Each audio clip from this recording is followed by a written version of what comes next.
Hi, welcome everybody. My name is Nicolas Baudois. I'm the current Director of AI Programs here at Caltech's Center for Technology and Management Education. CTME is a world-class executive education center at the heart of the California Institute of Technology, where we bring industry leaders like Manny himself, or professors and faculty and researchers, and showcasing our research labs on campus to bring forth conversations in AI, showcase best practices, and bring all around knowledge to different organizations and individuals.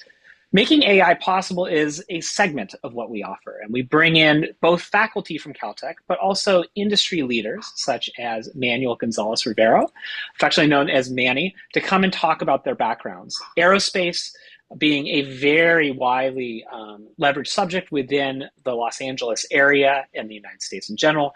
We brought Manny in to talk about where AI is being leveraged in space, be it satellites or other types of systems. A little background before I let Manny go off here is Manny's background is in electrical and computer engineering from Carnegie Mellon University, both Bachelor's of Science, Master's of Science. He's had different roles within machine learning engineering, computer vision engineering, data science, and AI engineering, and is currently the data science and AI leader or director at Aerospace Corporation. Manny, before I do any injustices to your CV, I'd like you to give a little overview about yourself and the importance of the federally funded research and development corporation that is Aerospace Corporation. Yeah, absolutely. Thanks for first off, thanks for inviting me to have this conversation. I think it's going to be a really exciting one. So I'm the director of data science and artificial intelligence at the Aerospace Corporation, and before that, as you were mentioning, a pretty long career in remote sensing in the kind of the corporate infrastructure. So before that, I was at Maxar Technologies, leading their analytics and solutions department, Orbital Insight before that, and Planet Labs. So a fair bit of satellite design and remote sensing in those spaces. Before that, believe it or not, undersea warfare at a university-affiliated research center of Penn State Applied Research Lab, and then at big box contractors in Silicon Valley, General Dynamics and Lockheed Martin, building GPS and these kinds of remote sensing platforms as well. Here at the Aerospace Corporation, we are a federally funded research and development center, and we're in support of the space enterprise.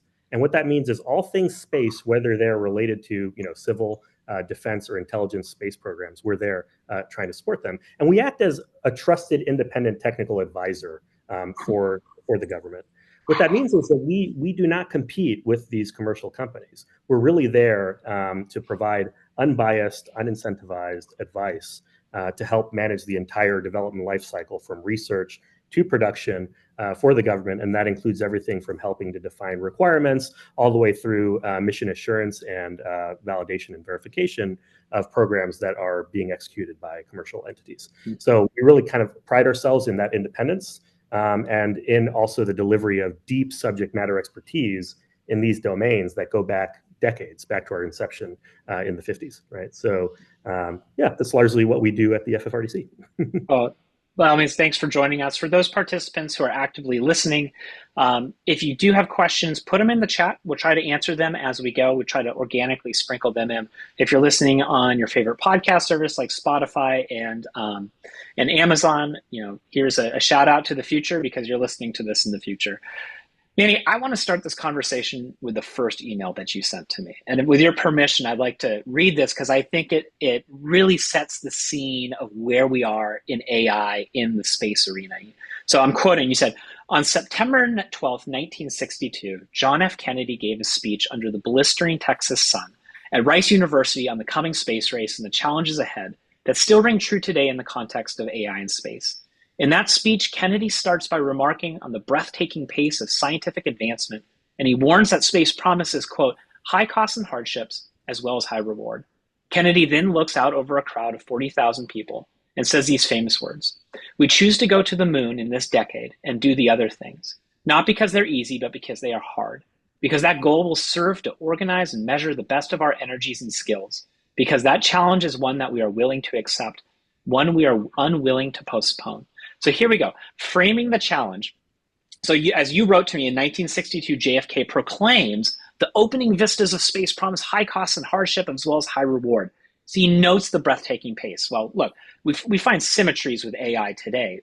So how do these words resonate with the challenges of AI in space today? Do we see parallels from the 1960s? Yeah, absolutely. I mean, I don't think I don't think it's any surprise that people will feel sometimes even overwhelmed in this space about how much they have to keep up with day to day just to stay relevant. If you think back in the 60s when he gave that speech, he took all of our development and put it in the frame of a yardstick and talked about how in the course of, inches and sub-inches, we're making these incredible advancements. Usually when you're sitting on an exponential curve and looking back, you'll feel like you've done 90% of the work. And you couldn't imagine how you might advance into the future at that same rate. People are really bad at kind of detecting that exponential curve. If you think back to, let's say, even as early as as recent as 2017, many of us were probably struggling even to keep up with archive, with the breathtaking amount of papers that were coming out. And we're thinking, how can we possibly keep this up? And now you accelerate to today in 2026 and the advances you see in MCP and agentic modeling. Again, we feel looking back, how could this pace continue? And that's a function of us being on this exponential curve of development. And so he identified that, in 1962, and it's incredible. I think that continues to be true in space, but also definitely in AI as we see it. And in terms of the expenses and challenges, the challenges that we saw in space that kind of really provoke the best of our energies, the best of our scientists, the best of our minds to meet those challenges is as true today in space as it was before, and also true in AI today as we look at, how do we provide enough energy for these systems? How do we operate at the edge? How do we make sure that we've got the data production systems in place to make this as effective as possible? Huge challenges in all of these spaces. The expense is immense. If you think about 1966, the NASA budget was 4.51% of the federal budget. That means a nickel out of every dollar was being spent on NASA in 1966. And that was not even considering the other space programs, wink, wink, that might have been going on at the same time. So an enormous amount of expense. If you look today, last year alone, $1 trillion of CapEx coming from the top companies in AI, right? The top 10 companies are spending 80 to $100 billion annually and not blinking. And that's because they understand the risk and reward function. They realize that the reward is so great that they cannot but spend that money, right? And this is borne out in space as well. If you look at, let's say, GPS, right? Since 1978, when GPS kind of first came, the economic benefit from GPS is roughly measured at $1.4 trillion. Huge amounts of benefit. If you look today, just in position navigation and timing, you're looking at 70 billion with an annual return around 300 billion. So it's increasing in terms of its economic value and at expense ratios that are a fraction of that return on investment. So the rewards of winning and owning and operating in this space are enormous, and it does absolutely require that level of investment, I think. So the rewards are there, the expenses and challenges are there, but we've got the bright minds to do it, and the pace of innovation is incredible in both now and then. So now we've looked at the strategic nature of where we are in this point in time and the parallels to the 60s. Let's talk more about the tactical. Mm-hmm. We talk about the unique challenges of AI in space, be it from harsh environments and hardware limitations. Can you give a couple examples on what you see in your work that you can publicly disclose about some of those harsh realities that we're seeing? Yeah, absolutely. Oftentimes we like to find surrogate problems to be able to communicate, similar challenges that we see across the board. So let's say we consider, for example, disaster relief, and whether that's, let's say, wildfires, which might be very near and dear to folks in your state, or even, hurricane or disaster relief there. In those cases, you really want to be able to provide the best information in a timely fashion to people who are struggling with that, so they can allocate resources as best as possible to meet the moment, right? Let's say you wanted to solve that challenge with a remote sensing platform. So you have something in space that is, spinning around the Earth at 17,500 miles per hour, and it has some remote sensing capability, whether it be pixels or radar or hyperspectral, something in that domain, right? If you were trying to understand how to go from sensor to decision in that space, right, the very first thing that you may want to consider is, if you have a pixel of that data, let's say it's an imagery remote sensing platform, you need to understand very precisely where it is on the Earth, right? And so the very first challenge that we faced with GPS, for example, is that we actually need to account for relativity when we were doing computations about where exactly we were pointing when we were providing information that came from these orbital platforms. And so, it's a very complex space. If you don't meet timing or you don't understand relativity, you could be off by hundreds of meters. And so it's one of the first places where we saw that. If you then consider, that these sensors are now producing more and more data, massive amounts of data, that information in some way needs to be communicated back to the Earth.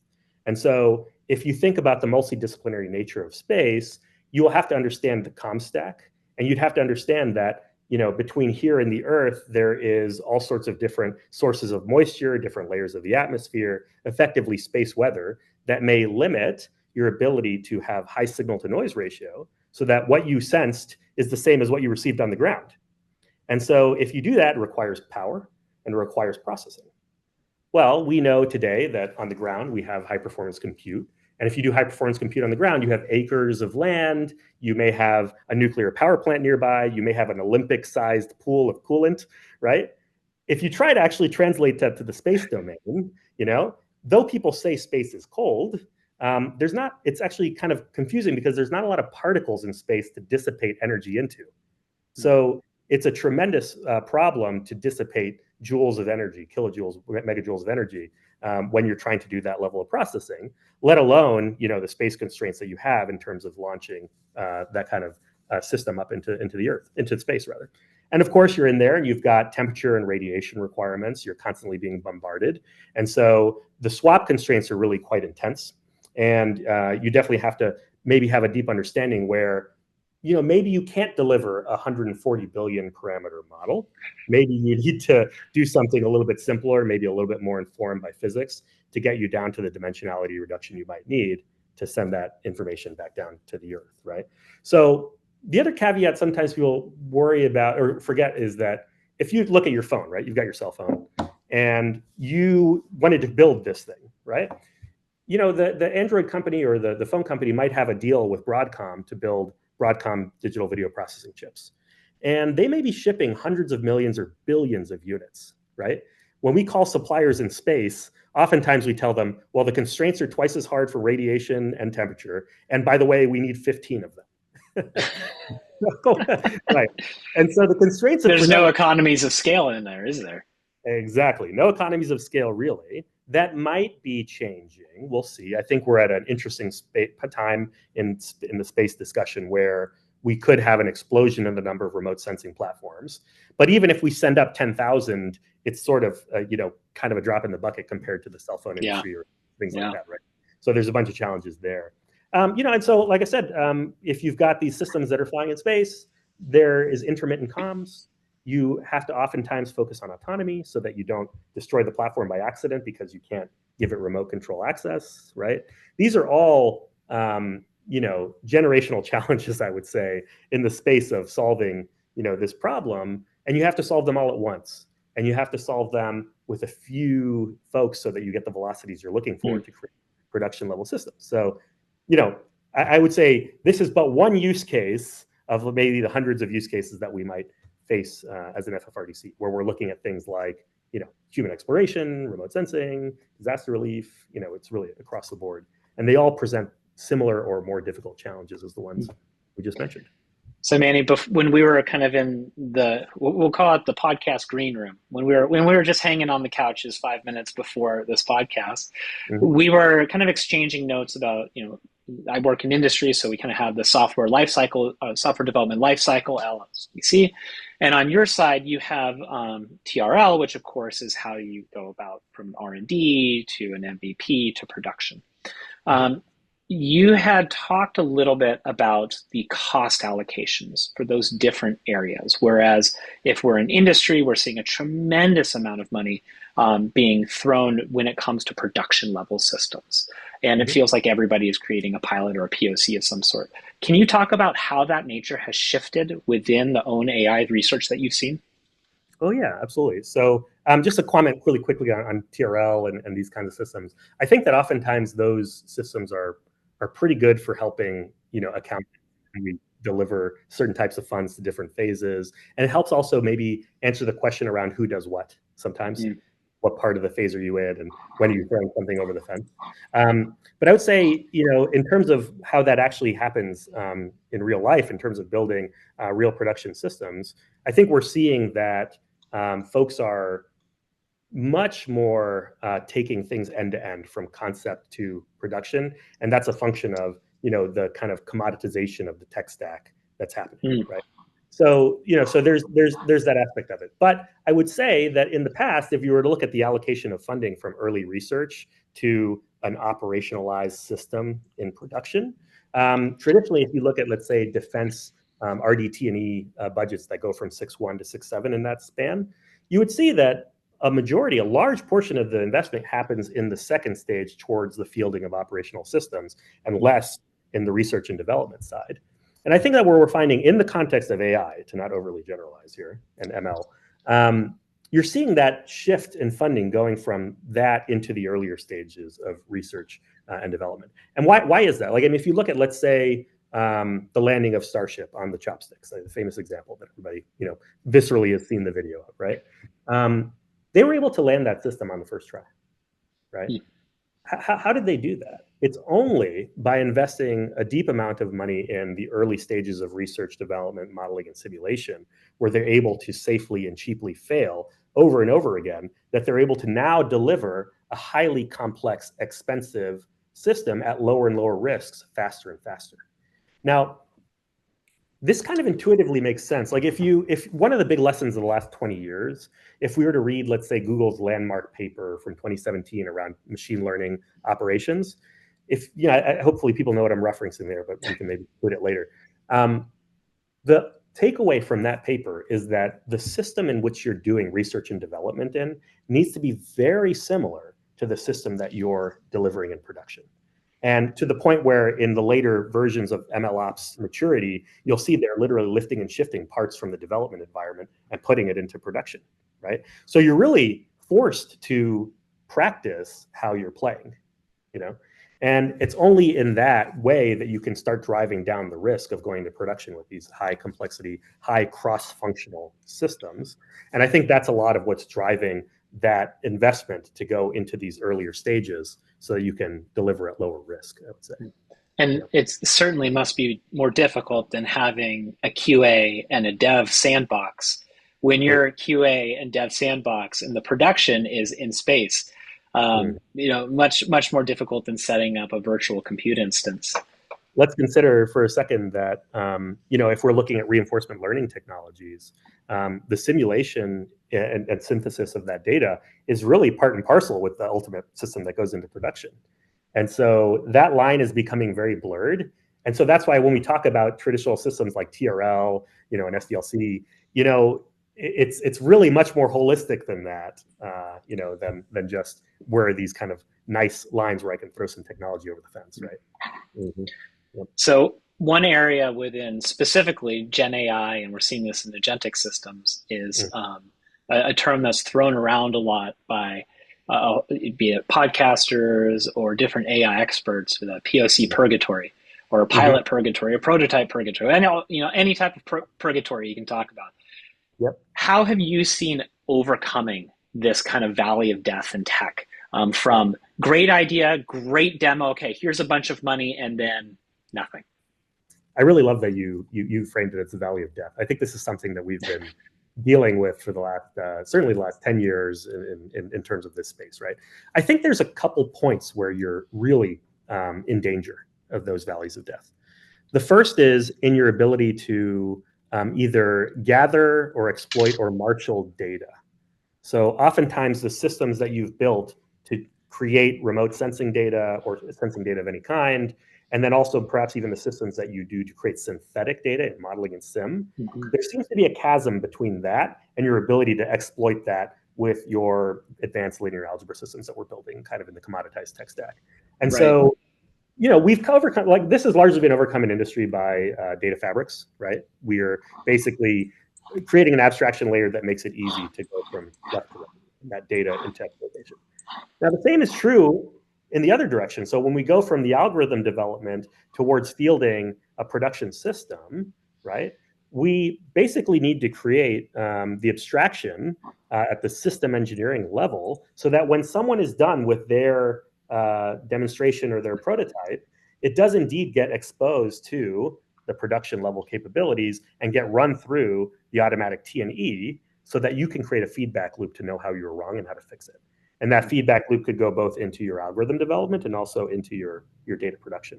So this kind of speaks to that kind of like life cycle where we're trying to reinvigorate from the outcomes as quickly as possible how you're going to improve your algorithms and your data production. Has that feedback loop become more difficult with, like, I'm thinking about this is kind of, pre Chat GPT, maybe even pre Attention is All You Need 2017. Yeah. You have XGBoost, wonderful, where you can see the parameters and the weightings and the explainability, makes nice little bar charts. How do you deal with a feedback loop when the explainability is a black box, like a lot of large language models on the market? Absolutely. It's extremely difficult. Oftentimes you start describing that in terms of like expected performance as a function of like the type of data that you're viewing. So you may have an understanding at the feature level because of foundation models that tell you the characteristics of the data that you trained against, right?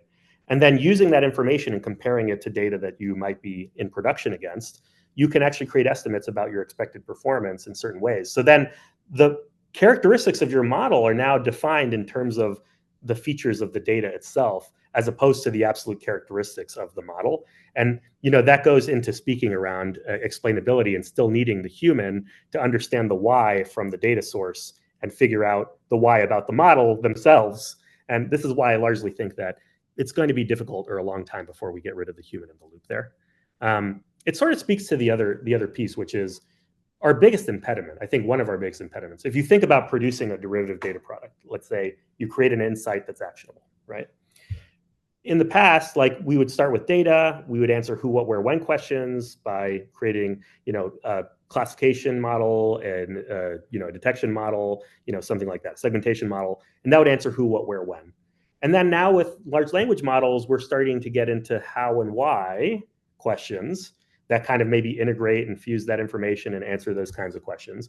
But largely speaking, those large language models are bringing a global context that then is translatable from machine to human in some way.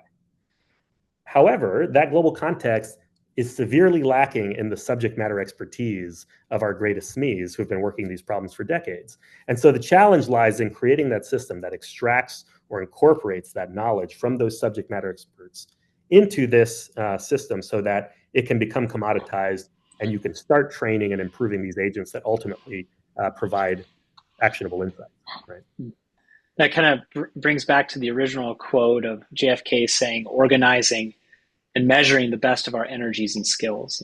Is there closer collaboration between these AI experts? Like, we're seeing packages that are getting near, what, $1 billion over 6 years was the latest Meta offer to somebody.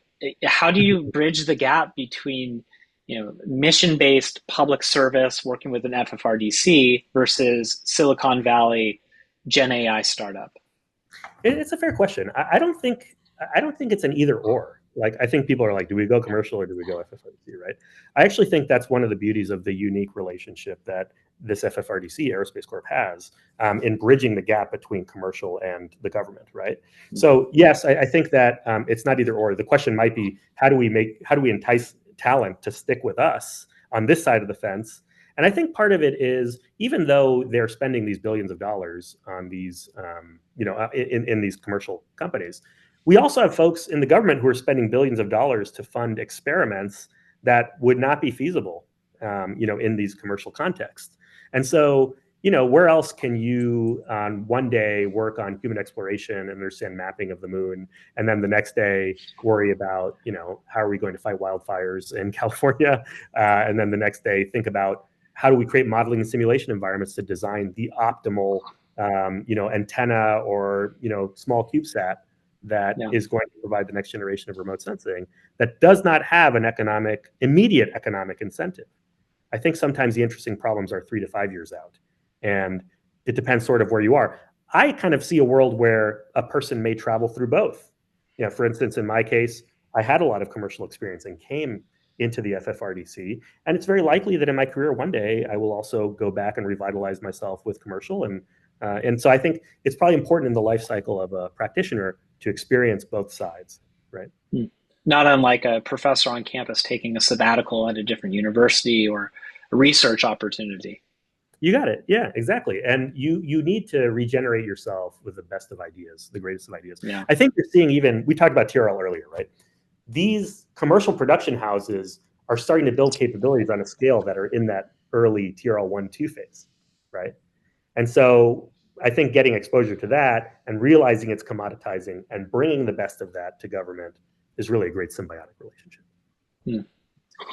So let's talk a little bit about staying ahead of the curve. So the recent White House executive order slash plan on AI talks specifically about AI literacy training in organizations. That's something that people come to Caltech CTME for. That's something that people go to universities all over the world to get that extra training. How do you work with somebody who might have, I don't know, in the early 1970s, you referred to work on GPS? And how do you upskill those individuals in AI capabilities that they might be using on projects, but the core of their training has been on systems that did not leverage AI? How do you increase that AI literacy for people who are already, very accomplished engineers, but still need to upskill? Yeah, I think one of the mistakes sometimes that we make as engineers is we start with a tool and then go after the problem. And I think this is an exact example of where people may get stuck. This is an exact example of that. We sometimes say, okay, I'm going to explain to a customer precision and recall so they know that they need my computer vision algorithm to go do object detection. But I think bridging the gap you just described actually requires you to first start with the real world, the problems they face, and how they're currently being characterized in their nomenclatures. And so those individuals you described deeply understand the subject matter expertise. They understand the consequence. And they've maybe already done some of what we call symbol grounding between the data that they've seen and how they describe it in their spaces, right? And so the challenge in terms of upskilling those individuals is about explaining to them the connection between that namespace and the technologies that are now emerging and developing in the AI ML space. So if I told somebody, for example, okay, you're a sonar operator, right? And you're sitting in a submarine. And they say, I tell them, hey, what's more important, precision or recall? They might blink at you. Right? But if you tell them, if you ask them, is it or like any data science interviews still these days. Sure, yeah, exactly. But they may say, what you ask them, well, actually, what's more important to you? They'll say, is it more important that you get every single torpedo that comes after you, even if you have to check 5 or 6 that are wrong? Or is it more important that every time you call it a torpedo, you're absolutely right, it's a torpedo? Probably the first in that context. And so here now you're bridging the gap between the technical acumen they require and their meaningful outcome. If you switch that over to, let's say, somebody who's in manufacturing, and you tell them the cost of throwing out a defective item incorrectly is $1 million, maybe at that point it's absolutely correct that when you detect a defect, that it is indeed a defect. And so we need folks who have that empathy to think about folks in different contexts and how they approach their problems and bridge the gap between that and this fundamental, most important disruptive technology that we're developing. And, I think people are getting better at this. I think that's a much better example than the typical precision recall interview prep of credit card fraud. Yeah. Torpedo sounds a lot more threatening than credit card fraud. You don't want to be wrong, right? You want to make them all. So, yeah. All right. So another phrase from JFK's speech is because they are hard. So when I hear because they are hard, for me, that implies that there's a very large reward at the end. What are the major rewards that you see of making AI commonplace in space? Yeah, absolutely. I mean, I think that we may find that we're doing very well on systems that are designed by experts, right? And as you mentioned, the upskilling effort to get people to understand that entire stack. I mean, the stack we described in the remote sensing problem we just mentioned is like 7 different PhDs level of knowledge, in each parts of that stack. And that's difficult. And I think there's actually a lot of unmet demand in space, meaning if we could field 1,000 systems, we would. It's kind of like the relationship of if you have more internet bandwidth, you use it. I think it's the same with space. And that's why it's becoming so crowded. And so the reward is actually democratizing access to the problem by getting folks to commit to these like AI frameworks that are can ultimately be projected into this problem space. And that's a big part of the reward, increasing the creative capital of folks who can deliver here, and then start building, you can imagine, in cases where we've broken through and made companies that can do that, you'll look at, Starlink, and now we have globally accessible internet, right? You have, the GPS system from the 70s is being used in all sorts of interesting ways now. And that's the tip of the iceberg in the art of what's possible. I think that when you've created this commodity and this access, people will think of ways to use space in ways that we cannot even imagine today, in ways that Isaac Asimov couldn't imagine even, right? And so, I think that's like a big part of the reward. It's also important, that we lead the way in a lot of these super mission critical, life critical applications, because if you're the first person to get there, then you oftentimes get to define the rules of the road about how it's used and why. And I'll leave a little bit to the imagination on the defense side of that, but on the public side, the rewards are clearly economic, enormously economic, right? So I love these parallels of these, the 1960s moonshot kind of gave the U.S. a unifying goal and led to many innovations that you're talking about, GPS, Starlink. I'm from my childhood. I'm thinking, we always heard like Velcro and freeze dried ice cream were the two big ones that played a role on like a 7-year-old. Yeah. But do you think that this push for AI in space and the innovations that are being made, be it an FFRDC or NASA's Jet Propulsion Lab, can they serve as a similar inspirational role for this generation? Or is it fragmented with OpenAI competing against Google, competing against Anthropic for model dominance? That's a good question. So first off, Tang for me was the most important. Oh, I forgot Tang. For NASA, I'm pretty sure I'm like the insides of me are all orange now because of that. But I think you raise an interesting question around the nature of competition and consolidation, right? So you're saying, well, these companies are all fighting each other for some sort of global model dominance of some kind, and that may be true. I think there's always these cycles of like intense competition and then consolidation, intense competition and consolidation. You saw it in the browser wars. You saw it in Theano, Cafe, Keras, TensorFlow, PyTorch, right? And then boom, everybody now either uses TensorFlow or PyTorch, right? And so we cannot help but win as a function of the outcome of this economic competition, right? So I'm not so worried about that. I think what will happen is the value of a company will be a function of its ability to develop and defend novel sources of data. So, the place is clear. You make a cell phone company and you own all the position data from that, and you're able to monetize it, right? And if you're able to defend that moat, that's great. If you are a remote sensing company, you want to be able to defend that data production, and you want to be able to get folks to exploit it to build economic value on top. And so I sort of think that's the direction it's going, though the agentic capabilities and like as we go up the commoditization stack there, as that commoditization happens, it'll be much cheaper for people to exploit it. But the thing I think that will remain is that novel source of data creation. Where data creation is hard, in space, for example, where you cannot produce a lot of data, you will have to leverage your subject matter expertise to deeply understand the problem and create simulation and synthesis.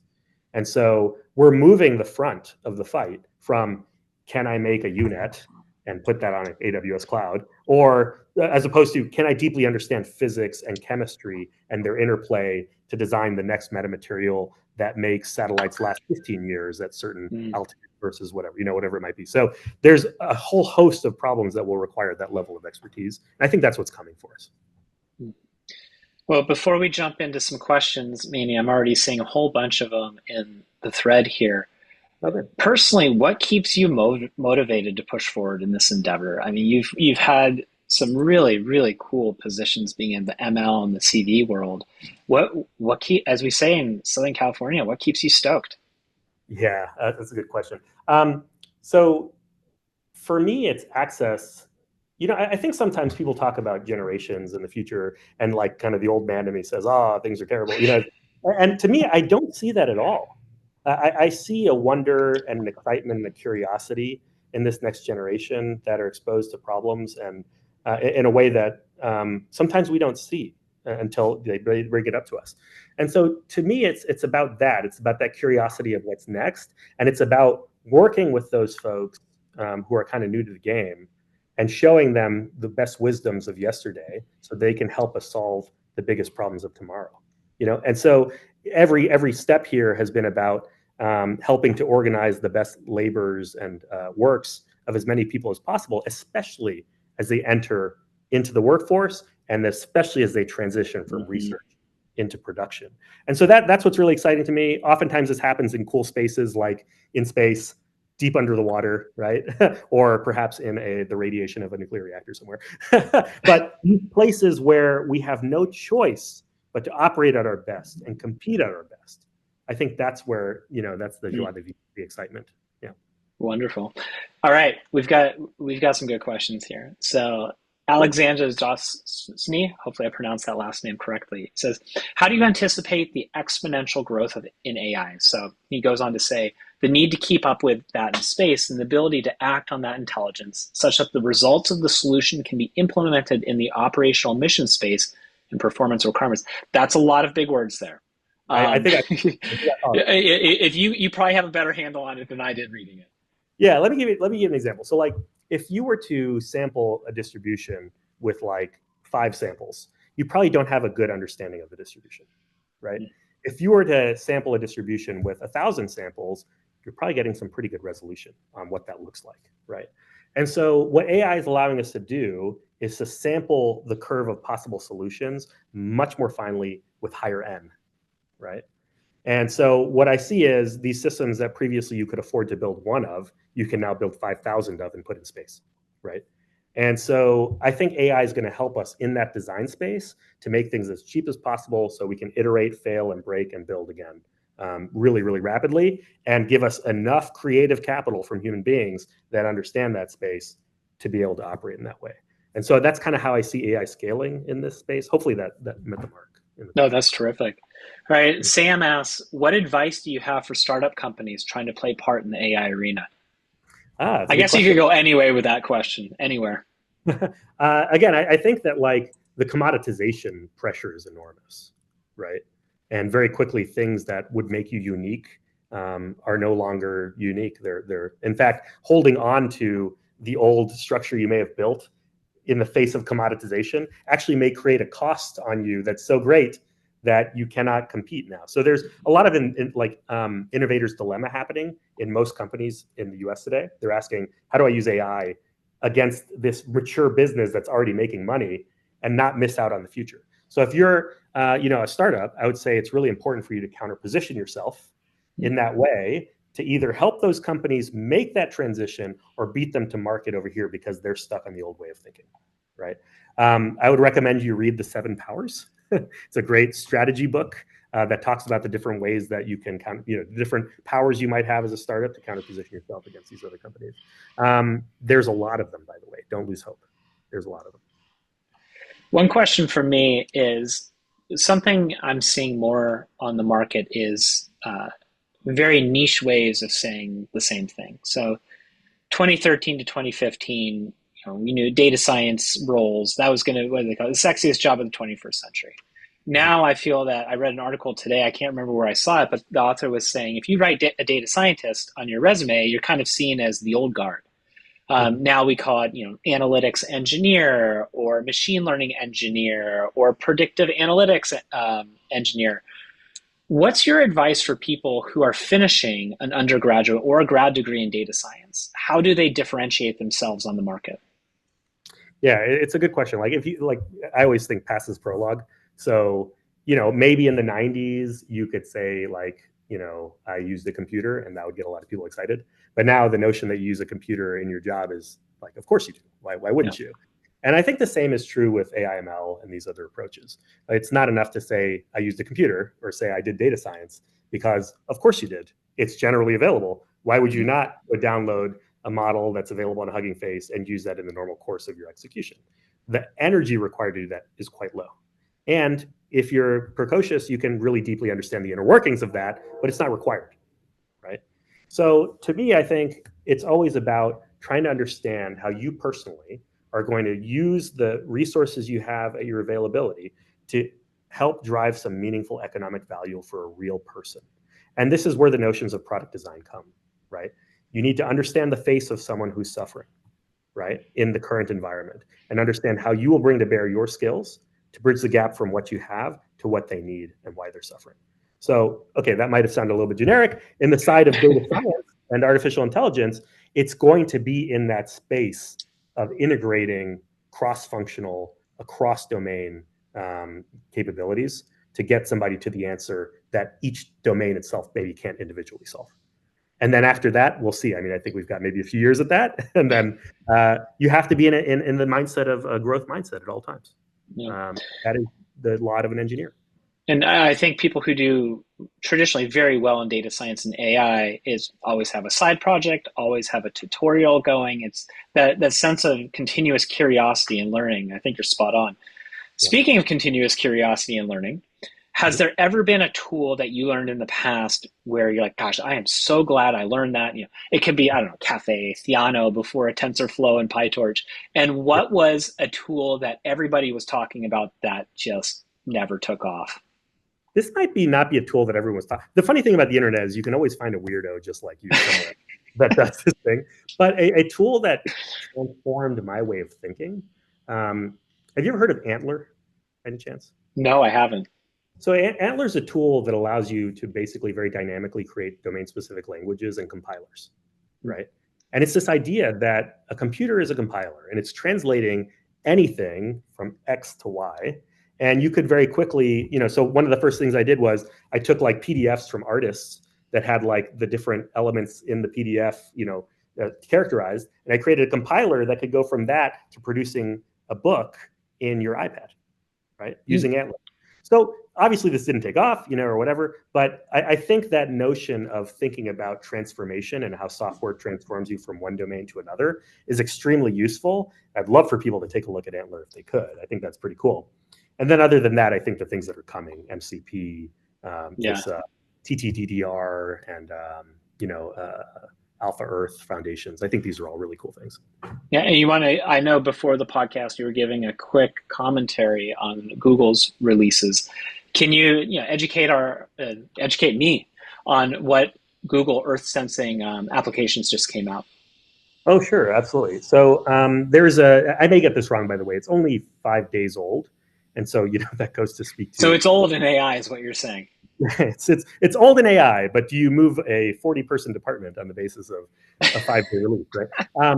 So Alpha Earth Foundations is effectively like a massive foundation model that operates at the 10 by 10 meter global domain that fuses information from an enormous variety of sources, whether it's imagery, SAR, tweets, whatever it might be, right?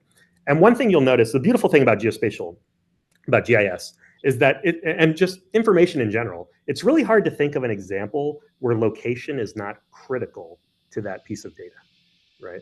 I challenge you to find one, but it's pretty hard. Like social security numbers, yeah, where they were born is important. Where they are today is important, right? You can think of a variety of data sources. Pretty hard to figure out like one that does where location isn't relevant. So what this does is it creates this foundational model at a 10 by 10 meter level, and it makes those 10 by 10 meter descriptions computationally cheap enough that now almost anybody can play in the geospatial domain on information that you need to fuse together to make meaningful decisions, right?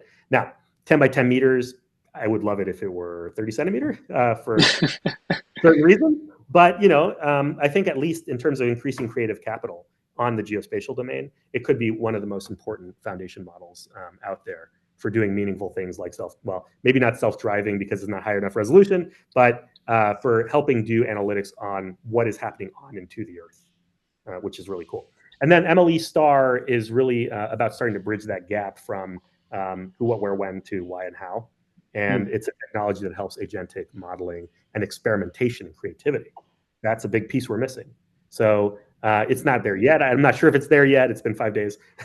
But, I think that is going to be a pretty important concept, like a seed concept moving into the future. Excellent. Manny, this next question, you are welcome to take a pass if you are under any disclosure issues. Sure. This commenter says, for space-based AI, detection of threats, either neutralizing them before an attack or surviving an attack on specific bank and resilience in retaining the existing models, communication reconfiguration. To what magnitude do you consider defense of the what I perceive as the AI constellation? So, meaning, what is the importance of defense on the AI constellation? Yeah, I think that's what I'm taking from that as well. Okay. Well, let me pass it through my internal computer. Internal filter, Um, right? I think that in any mission critical space where lives are at risk, it's so important that you embed the ideas of security, data governance, and AI governance deeply into the fabric of what you're building. And so it Now, when often you let me interrupt. When you talk about AI governance, if we're in private sector, governance is, most often than not going to mean who owns the model, who fixes it, who has bug requests. Whereas governance maybe on the public and national security side has to do with cybersecurity.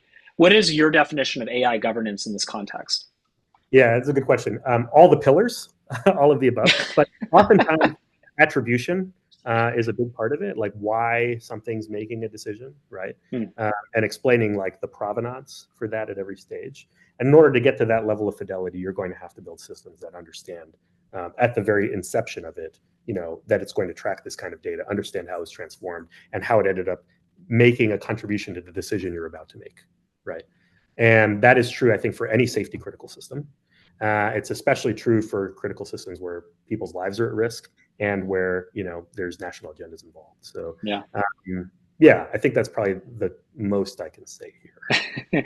we'll close. We'll Yeah. let you free at that. Hey, Well, Annie, that wraps it up for except for this one question that just got dropped. So we'll have this as our final question. This one's rather lengthy, and it looks like there's an example. So again, welcome to take a pass if you don't want to divulge any information.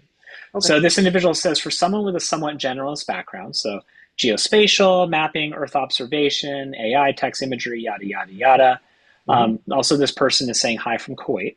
What is the best way to contribute when it seems everyone tells you that you need to be very specific in the challenge you are addressing or the problem you're trying to solve? Any advice to someone who thinks they can help in every position, but none at the same time? This kind of goes back to the question of how do you differentiate yourself when you're coming out of with a grad degree in data science? Yeah, that's a pretty good question. Let me think on that for a second. So, fundamentally, I think it's helpful to understand how to find good solutions for specific problems by having a broad background. I largely think to some degree human beings are these kaleidoscopes mixing their past experiences, and when they get new input, they mix and match all these different concepts that they can then pop out an answer against. So it's really important that you have a very general basis on understanding, how the world operates, your theory of information, and how physics works, all these aspects, right? But at the end of the day, when you provide a solution, you need to get to the answer and solve a meaningful thing for somebody. If you are, if you're, you might be a person who's very good at that like synthesis to get to the general idea. And at that point, if you're unable to bridge the final mile there, you need to surround yourself with people who can. And this comes back to this idea that perhaps early career, you should do the best you can to solve as many important hard problems as possible. And then once the weight of your ideas exceeds your ability to implement them yourself, you should surround yourself with people and start directing them to multiply your Mm. knowledge into those domain specific areas. So for me, that was a transition between 21 to 33. I don't think age is the thing. It's just my timeline. And at that point, I started building teams and building more scale Mm. and getting to that like larger scale impact at the programmatic large scale level. So to me, I think it's not either or as usual. You have to build the breadth, right? You have to solve real problems down to the solution, right? Yourself, have that deep experience so that when you explain to others how to solve problems and they come back to you with problems, you can actually correct them or call kind of your BS detector around Yeah, saying, yeah. that's not quite right. Did you think about this, right? So basically, you have to build that breadth so you can start empowering others to execute more. Or if you want, you can live forever in that domain of like getting very specific and moving on, getting very specific and moving on, and that's okay too. I think there's room for both types. Great.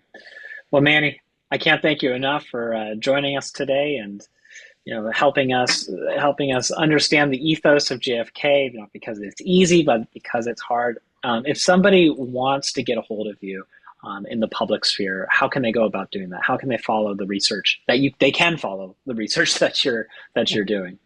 Yeah, absolutely. You're welcome to follow us at the aerospace website. We are consistently putting out materials in the public domain about how we're helping across all sorts of subjects you wouldn't believe. And then we're constantly engaging also in conferences like AIAA, like we just went to Ascend. And then of course you're welcome to reach out to me directly if you're interested in joining this fight and working with us on these topics. Well, excellent. Manny, thank you so much. Until next time, thanks for joining Making AI Possible here at Caltech CTME. All right. Hope to follow you in the news soon. Thanks. Take care.